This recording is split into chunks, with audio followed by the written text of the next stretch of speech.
go through your whole phase, go sleep around, use protection, but like go through your phase, have fun. The harder you go in your whole phase, the quicker you get it out of your system. The quicker you get it out of your system, the more that when you're trying to like, okay, now I want to be a rapper, you're able now to go 110% into that thing and like forego needing to have a little side piece on the side. You'll have the energy to dissolve your bullpen and tell them bye-bye, like, I'm busy, I need to focus on me right now. You'll have the option. You now have a choice, and that choice comes from a self-confidence because you have built something worthy of having that confidence, because you actually spent undivided attention growing your passion instead of growing these different relationships with all these different women. And going through a whole phase is nothing more than a curiosity problem. It's not a psychological problem. It's not a personality type. If you have that curiosity to explore your whole phase, until you do that, you're going to be distracted and your purpose is going to take a L. Go through the whole phase, but don't stay in it. Was eating to live, yeah, I'm living to eat. Catch me enjoying vegan recipes. Fame for chlorophyll.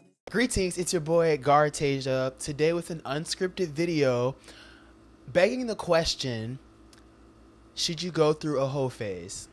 Okay, so you guys are like, is Gartasia serious? Listen, I've actually put more thought into this than you would expect. How did this come upon me? I had a podcast guest last Sunday. Episode is dropping this Tuesday, by the way, so make sure you tune in. And without saying too much about this person is a woman. This person is in her late 30s, and this person is someone who had a strict upbringing, is someone who is an only child, is someone who was very sheltered growing up. So that's the context you're going to get. Okay, I'll add some more context. This person has given most of their young, energetic years where a lot of people are in college, where a lot of people are exploring, where a lot of people are experimenting. This person gave a lot of this time to staying committed to one partner at a time, most of it being in one relationship, monogamous. So most of their life in the dating world has been monogamous, long-term relationships. However, this person is in a completely different environment, physically, spiritually, and mentally, and this person is successful business-wise. This person is seeing a lot of blessings and manifestations and leaps in their career come into fruition and is being honestly offered a lot of potential partners, is getting more temptation, is becoming much more desirable, let's put it like that, in terms of been focusing on her health, is looking better, is aging backwards, is essentially becoming more attractive to a lot of different mates. So she came to me with this question, okay, a lot of my friends are saying you look great, your body's great, and you're still young. You should be capitalizing on that. You should be out here in these streets. You should be out here having fun. You should be out here breaking hearts. You should just be using the gifts that you got and just having fun before you really get old, and then now you're not as desirable and you're not able to have as much fun. So this is pretty much the dilemma she's going through. So the first question I asked her, I was like, how do you feel? What are you thinking about feels best for you right now? Doesn't matter what your friends are saying, doesn't matter what your family is saying. How do you feel? What are you saying? And she was very conflicted, trying to come off as a kind of a good girl, and basically adapting to this whole phase would be kind of out of character. It's uncharted territory for her, basically. That's what she was saying. But she also says there's this kind of hidden raunchy side of her that wants to explore her sexuality, that wants to experiment. We've all done it. I personally went through an intense whole phase, and she's never really been through the quote-unquote whole phase. So you all come to the Treehouse show, you all come to Gartasia Talks for my evolved perspective, my collection of experiences which have brought me to this point. And what do I say about someone like that? Someone who has kind of most of their life been in committed relationships, monogamous relationships, and doesn't really know what it's like having a bullpen, doesn't know what it's like dating multiple people, doesn't know what it's like going out Sunday with Rebecca, and then going out Monday with Janice, and then going out Tuesday with Courtney, right? And then spending Thursday and Friday with Shaniqua, and then Saturday with Kelly, and then finish it off with Jessica, right? That's like whole level 1 million. But you get what I'm trying to say. A lot of people, that's a foreign concept to them. A lot of people, they don't even know how to deal with that, both men and women. So what do I think about that? So here's my take. And I've really thought about this in depth. What I don't want to do is make people make decisions that lead to them hurting other people or traumatizing other people.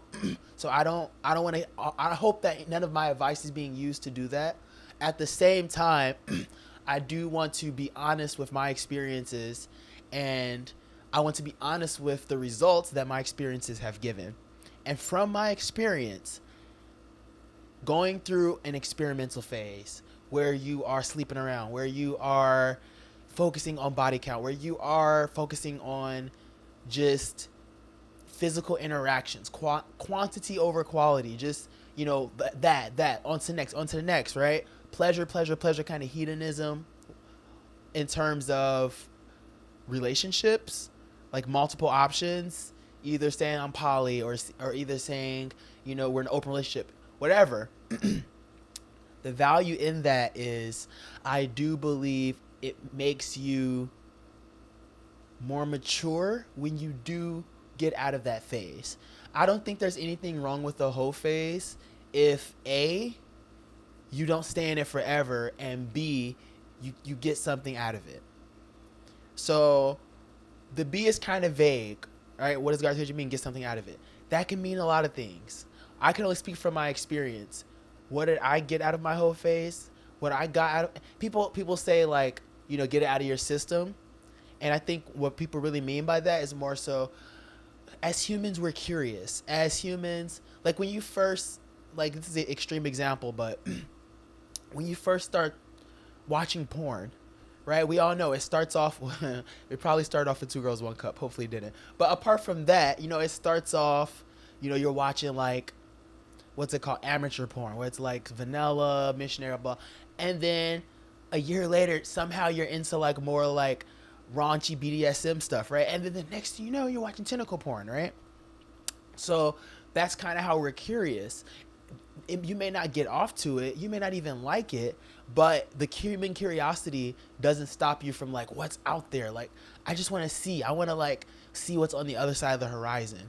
So in that same manner, people naturally want to explore what it's like being with different kinds of people. I had this conversation with a good friend just yesterday, like how, like, a lot of times girls and guys, especially on Tinder, right?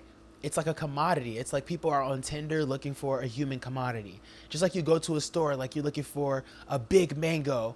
Ooh, I want to see what that big mango tastes like. Ooh, you go to Whole Foods, there's this new special fruit that's like from Colombia. I've never had it before. I want to bring that fruit on my podcast, and I want to have my guests try it because it looks so exotic.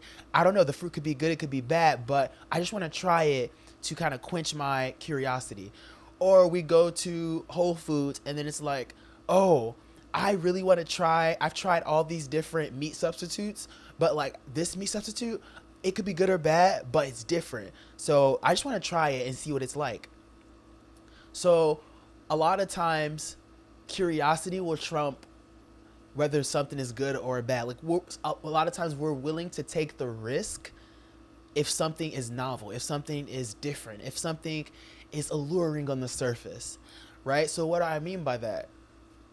A lot of times, this whole phase is really just your childlike curiosity, but like in adult form, in a sexual form. It's like, oh, you're in this candy shop, and it's like there's Snickers, and there's Swedish Fish, and then there's Mars bars everywhere, and then it's like, ooh, which one do I choose?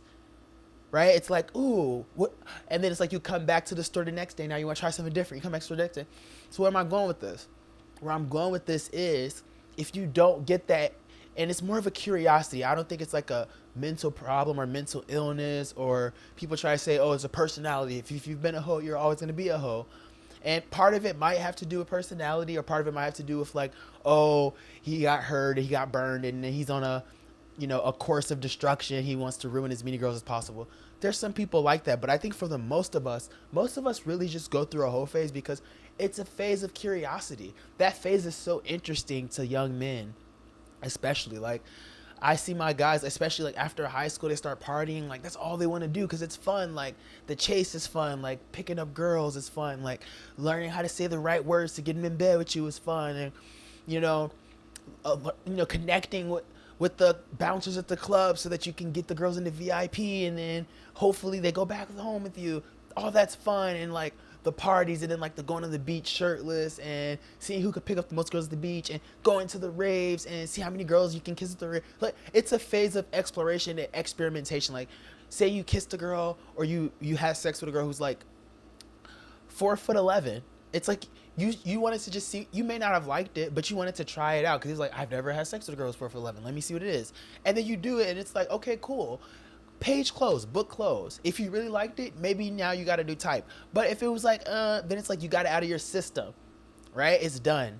Page closed. Now you're not out here like, oh, now I need to pull another, fun size person, right? Or say you didn't even have a fetish, but like you see this girl who's like 6'2". It's like, well, I've never had a sex with a tall girl before. Let me see what it's like. It's out of curiosity. So it's like the candy shop. It's like, oh, I haven't done that before.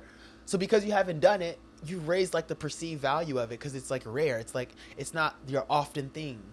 So you just want to try it out of curiosity, right? And then the way curiosity works is, once the curiosity, it's like a hunger. It's like a thirst. Once the thirst and hunger of curiosity has been satiated, it's like this light switch. You immediately, like, it's like post-nut clarity. It's like, I'm good. It's like, I'm good. I can close that chapter in my life.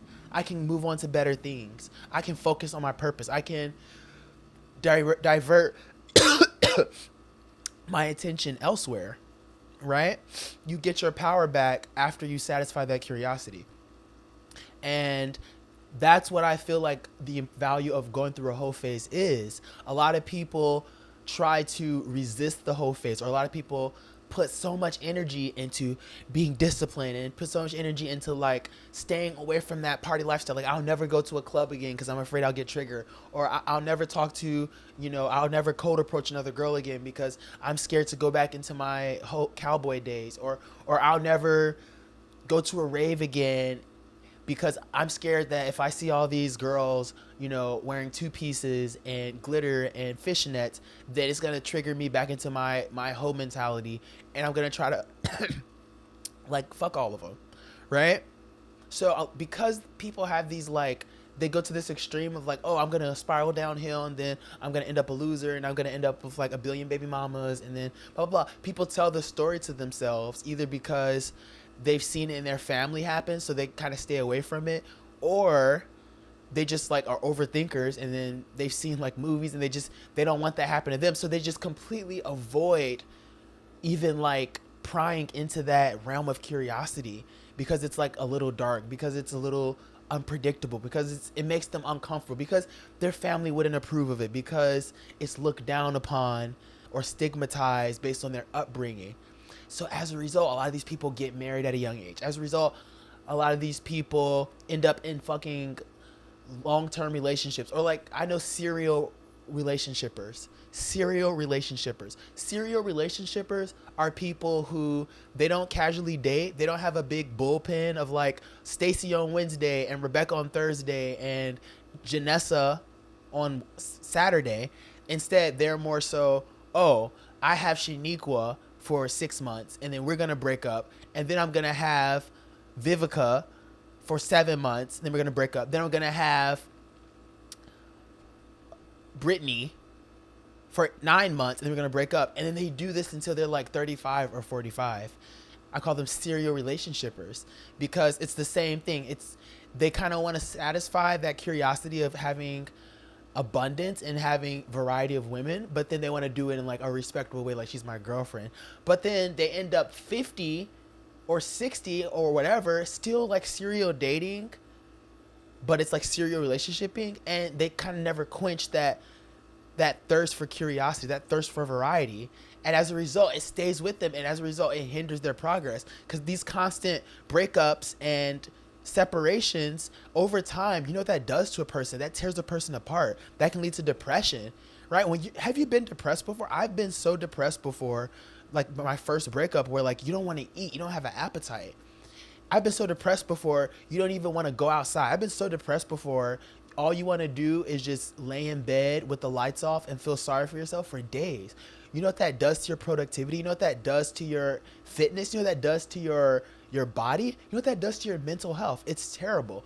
And going through this many breakups, this many times a year, like opening up, falling in love, whatever, and then falling out of love, that's weeks of your life gone. Over years, that's months of your life gone, where you're not productive, where you're not in your purpose, where you're distracted, where you're just in a terrible headspace, where you, if you have made progress on your journey, if you have put in work and built something that you're proud of, you almost self-sabotage every time you go through these new, emotional roller coasters. That's what they are. So serial relationshipers, in my opinion, you definitely don't want to be that. A serial dater is better. A serial dater, I would put that, it's not like a whole phase. Because like if you're a serial dater, you're still dating and you're not out here spinning multiple cards at once if you're a serial dater. But I feel like just go all the way in my opinion. Do I agree with a whole phase? Absolutely. If the whole phase is consensual, if the whole phase is not on no like frat shit, like you're Bill Cosby people, fuck that. But if your whole phase is, is consensual, like you are not manipulating anybody, you are just like whatever, like you just sweet talk them, or like just the charisma, like you get girls the right way, or girls if you are I guess anyway is the right way because guys will fuck anything. But anywho, yeah, I feel like if it's that, then yeah, go ahead, go through your whole phase, as long as it's consensual, as long as you're like not a complete like terrible person and like abusing people. I feel like a whole phase is completely fine, because I feel like the harder you go in your whole phase, I feel like the quicker you get it out of your system. And then I feel like the quicker you get it out of your system, the more that when you're trying to like, okay, now I want to be a rapper, right? You're able now to go 110% into that thing and like forego needing to have a little side piece on the side.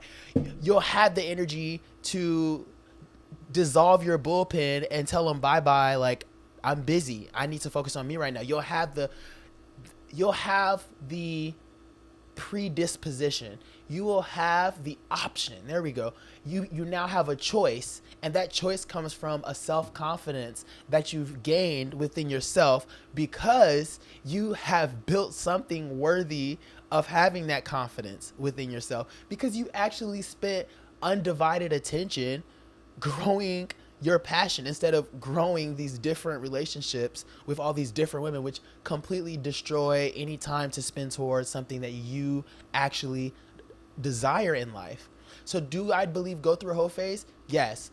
Now, when I feel like you should go through a whole phase as early as possible. As early as possible, go through, get it out of your way. Me personally, I feel like I waited a little too late.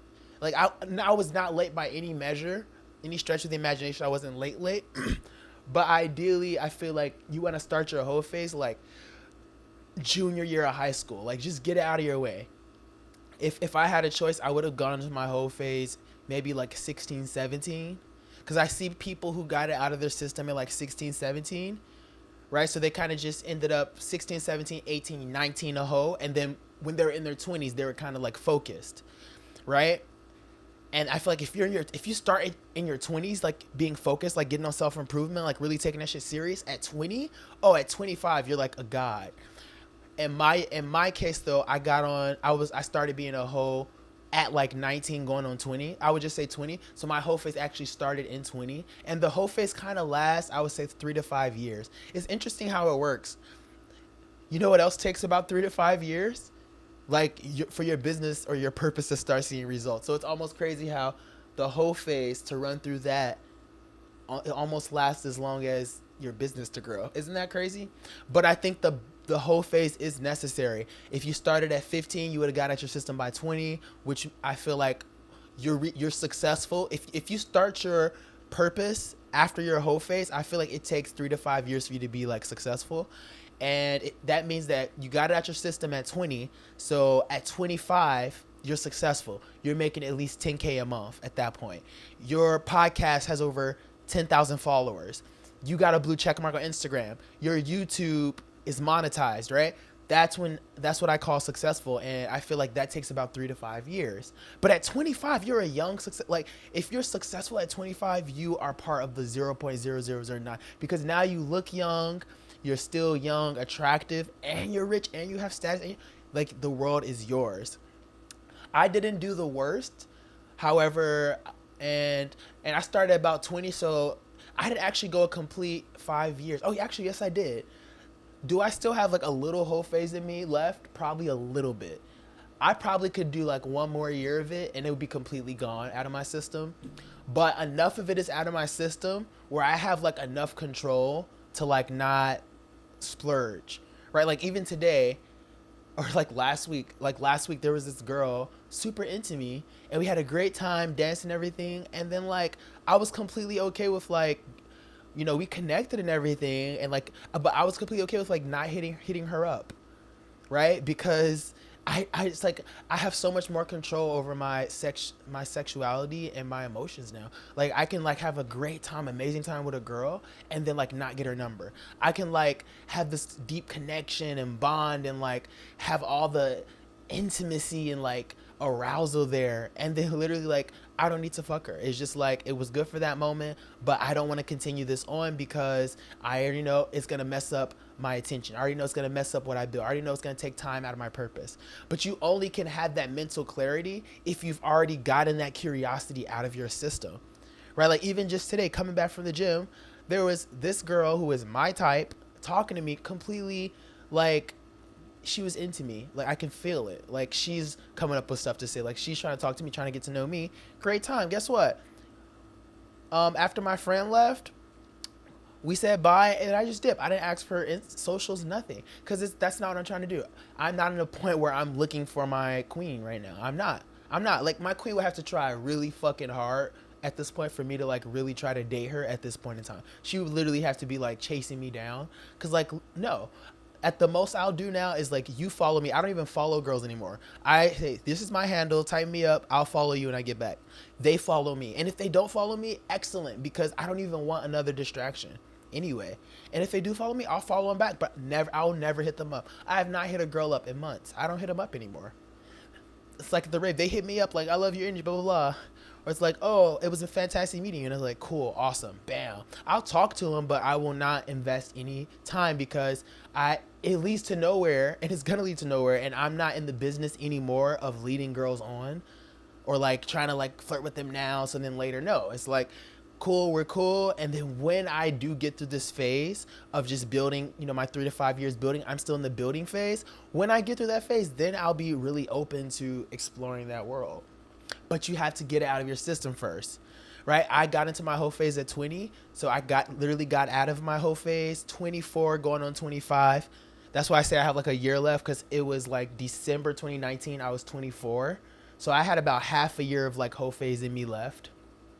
That's why I say I could probably like go for like another 6 months in my whole face shit, but I can get it. I don't have to do it. I can like have enough discipline. But yeah, 25 is when I'm really only in my building business stage. I'm early. I'm really on it for like not even 2 years. Cause like, let me see, this December, I started in March 2021. I would say I started my self-improvement March 2021. So I turned 25. So then I started March 2020, turned 25. March 2021, I turned 26. Wait, did I get my dates wrong? Hold on. March 2020, I turned 25. March 2021, I turned 26. No, I'm not 27. Oh shit, I got it wrong. I turned 24 in 2020. I turned 24. Oh shit. So actually I do have like a year and a half of whole phase in me left. So it's actually more than I thought. But there you go. You don't even need 5 years. This is just something I came up with. This is more proof. You don't even need like 5 years of whole phase. It's really more so like 3 to 5 years. So I probably got like 3.5 years of whole phase out of me, and I went hard. Like I was in it. You could watch my video. I was like going nuts. But yeah, I went like 3.5 years of like all the way in whole phase, like body counts in the triple digits whole phase, right? Like partying 3 times a week on a Thursday, like missing exams, like getting noise complaints whole phase, like orgies whole phase. Like I was in it. I was in it. Like 3, 4 like girls in the week rotation, like whole phase. But that was, yeah. So I guess I did start at 24. I would say I really started. I would say March 2020 because I started taking my spiritual awakening. So yeah, I would say next March would be my 3rd year working on my purpose. So yeah, I'm about 2.5 years into my purpose, which is making sense. I'm not even 3. Your purpose starts being successful 3 to 5 years. So I'm coming up on the 3rd year, and I'm already seeing some success. See, it makes sense. The numbers will make sense when you play by the rules. And playing by the rules is understanding how your brain works. And your brain won't let you stay focused until it kind of satisfies that hunger of curiosity. And going through a whole phase is nothing more than a curiosity problem. It's not a psychological problem. It's not a person type. It's not a personality type. It's literally curiosity. And if you have that curiosity to explore your whole phase, until you do that, you're going to be distracted and your purpose is going to take a L. So what advice do I gave to that girl? I told her, go through your whole phase, go sleep around, go have fun, stay safe, use protection, but like go through your phase, have fun. And yeah, it might break hearts, you know, do it more conscientious. If I were to go through a whole phase now, I would be more conscientious. Obviously there are things I wouldn't do, and obviously there's strategies I wouldn't use. But if I were to go through another whole phase, like let go, like have fun, sleep around, fuck around, have one night stands, do all that. As long as no one's getting hurt, as long as you're not really manipulating people, I don't see anything wrong with it. But the whole point is not to stay in the whole phase. Go through the whole phase, but don't stay in it. But yeah, I hope this video helped. As always, stay hydrated, stay breathing in that good ass oxygen, and most importantly, stay basic. I love you.